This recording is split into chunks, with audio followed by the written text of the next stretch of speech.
sunbathing, dito ka. Pwede Ay, I know.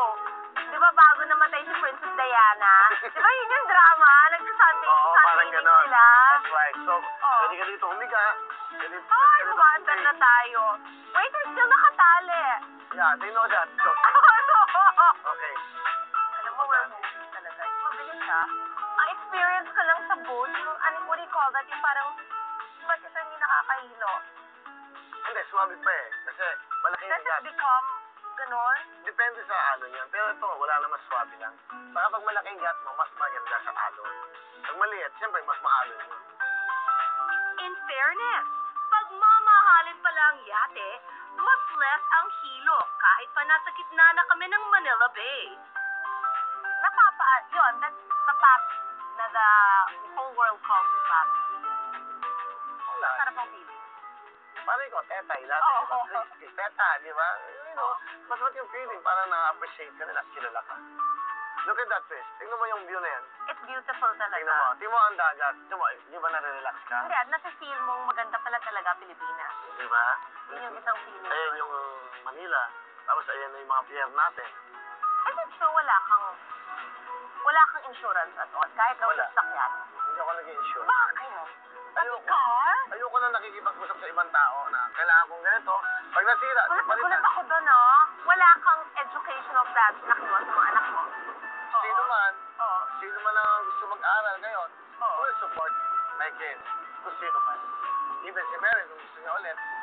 Pero, sila rin naman magmamanage natin to. Oo. Kung maiiwan sila. Sila rin naman lahat. Are you generous to your mom, to your siblings? Nung wala pa akong pera, nagsisimula pa lang ako. Tinutulungan ko na yung mga yan. Pinag-aaral ko na yung mga kapatid ko. Okay. Nanay ko, tinutulungan ko na. Ayun ang Mall of Asia, oh. Where? Yan. Sa Mall of Asia. Grabe, no? Ang bilis. Diba? We're here na. Oo. Swabe nga lang ang takbo natin. Is it true na ikaw na yung biggest property holder within Tagaytay? The I don't community? think so. Ikaw? Hindi naman siguro. Marami naman dyan Kasi mga... nabasa ko 5,000 square meters yung total ng property Hindi mo. naman mga 4,000 plus. Oo. Pati 5 na rin yun. Eh, hindi naman. Anong legacy ang gusto mong maiiwan sa Pilipinas? Ako? Kasi sobra naman talaga yung biyayang sinower sa'yo ng Philippines. So, anong gusto mong isoli sa Pilipinas? Yung ano, pag naalala ka nila, nakangiti na ang buong pamilya. Yung, it's not just the money. Yung bang napasaya mo sila. Everyday, napapasaya natin Correct. sila. Yun na lang yun. Huwag na lang yung let's not talk about yung finances, no, the financial aspect. But ang importante, I think, is yung, oh, si Chris, uy, Hello No Deal. Si Chris, uy, di ba, SNM. Si Willie, Wawawi. Ay, nako, grabe ang show na yan. Di ba, ang daming pinasaya niya. Yun lang. Yun. Di ba? Parang gano'n. Well, yung legacy na naiiwan ko yung ningiti kagad sa mukha ng mga Pilipino. Yung pag namatay na ako, tapos mga apo na, hindi na tayo, yung mga wala pa sa mundong to, sa Pilipinas, na pag naalala, ay kung nakita yung si Willie, yung Wawawi, alam pa rin na kahit wala ka na. Did you ever think nung bata ka you'd have all of this? Kaya ako, never naman ako naghangad ng sobra-sobra sa buhay ko eh.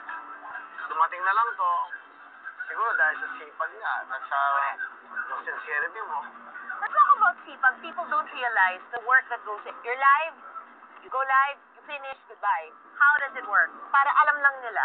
Well, What una, time are you in ABS? well, 8:30, andun na ako sa ABS, nauna pa ako sa staff ko. Grabe! Sa lahat ng ipinakita at ni-reveal ni Willie sa atin, ito na ang tanong na gustong ibato ng lahat kay Willie. How much are you worth now? Hindi ko alam, hindi ko naman pinipresyo ng sarili ko eh.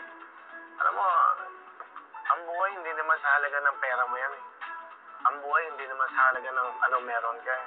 I think ang buhay yung sa halaga ng sino yung mga taong nagmamalasakit sa'yo at nagmamahal sa'yo. I think I would say yun ang pinaka-importanting kayamanan mo eh. I'll make it easier for you. May 1 billion na ba? Worth si Alam mo, Willie Revilla. hindi ko po pwedeng presyo ng sarili. May 1 million ako, 1 million, 1 billion. Hindi. Hindi ko ibibigay sa buhay ko sa halaga ng 1 billion, 5 billion, ano. Hindi ako more of sa material at sa pera. Please eh. Are you may now mga the ganito ako. highest paid entertainer Hindi ko alam. in the Philippines? Hindi ako nakikipag-compete, hindi ko inaalam. Basta what I do is, I do my job, I'm enjoying what I'm doing every day, at what I'm enjoying is yung fulfillment ko every day. Pag nakikita ko yung makapasaya ko, Sino nga ba ang mas mayaman? Si Willie o si Manny Pacquiao? Sinong mas mayaman ngayon? Manny Pacquiao or Willie Revilla, man? Si Willie.